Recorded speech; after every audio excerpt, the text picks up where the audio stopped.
John Paul II, it will be in the sincere practice of what is good in their own religious traditions and by following the dictates of their own conscience that the members of other religions respond positively to God's invitation and receive salvation in Jesus Christ, even while they do not recognize or acknowledge him as their Savior. That's John Paul II.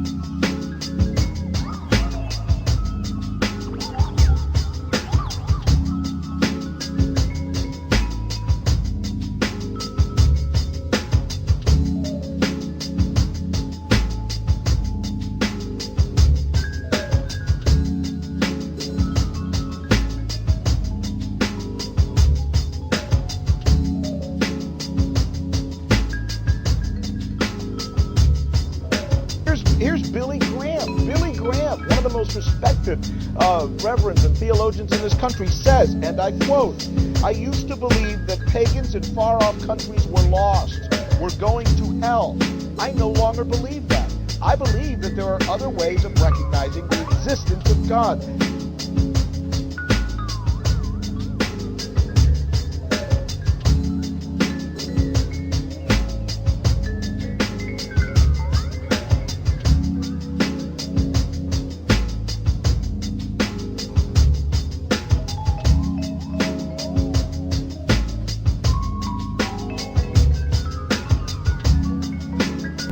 In 1986, Pope John Paul II gathered in Assisi, Italy, the leaders of the world's major religions to pray for peace. There were snake worshippers, fire worshippers, spiritists, animists, Buddhists, Muslims, Hindus, North American witch doctors. I watched in astonishment as they walked to the microphone to pray. The Pope said they were all praying to the same God, and that their prayers were creating a spiritual energy that was bringing about a new climate for peace. John Paul II allowed his good friend the Dalai Lama to put the Buddha on the altar in St. Peter's Church in Assisi, and with his monks to have a Buddhist worship ceremony there while Shintoists chanted and rang their bells outside.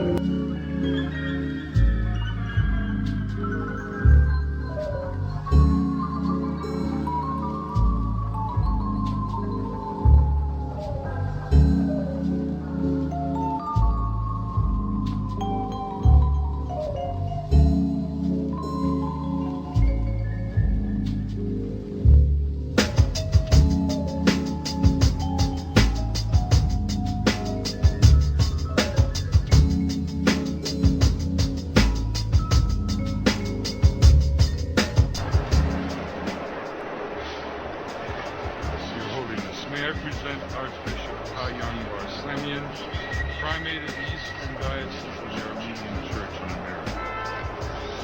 According to ecumenical protocol, the Eastern Orthodox would be first in order, as they are, of course, first in priority in the Catholic Church's ecumenical responsibility. May I present Archbishop Yichen Akachi, the Legate and Ecumenical Officer of the Eastern Diocese of the Armenian Church in America and President of the National Council of Churches in the United States.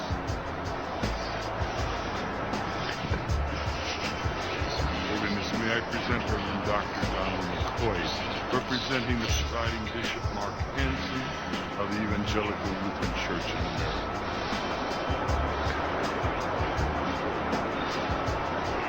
Holiness, may I present Bishop Jeremiah J. Park, Bishop of the New York Annual Conference of the United Methodist Church.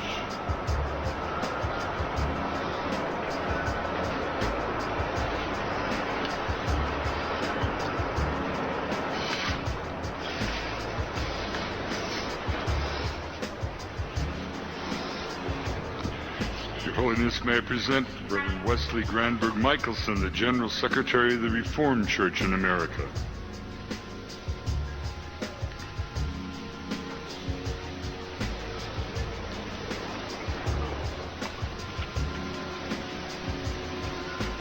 Your Holiness, may I present Reverend Dr. Clifton Kirkpatrick, the stated clerk of the General Assembly of the Presbyterian Church in the United States.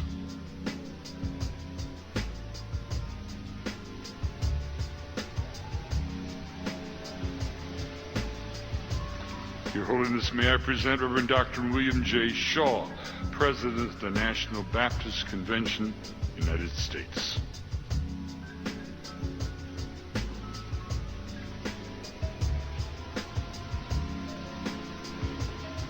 Your Holiness, may I present Bishop James Leggett, General Superintendent of the International Pentecost Holiness Church.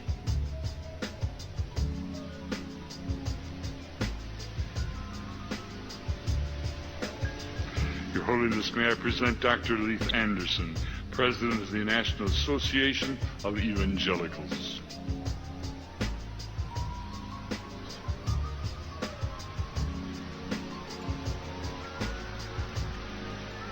Your Holiness, may I present Bishop David H. Benke, President of the Atlantic District of the Lutheran Church, Missouri Synod.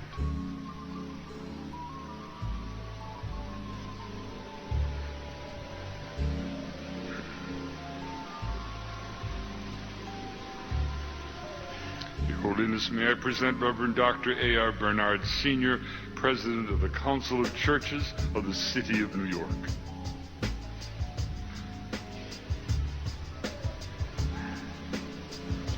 Your Holiness, may I present Elder Bernice King, daughter of the civil rights leaders Martin Luther King Jr. and Coretta Scott King.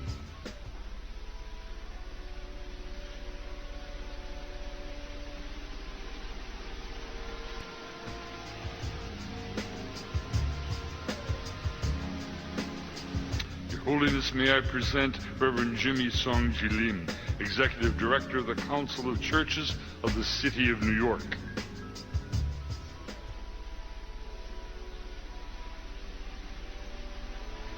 Your Holiness, may I present the Right Reverend Mark Sisk, Bishop of the Episcopal Diocese of New York.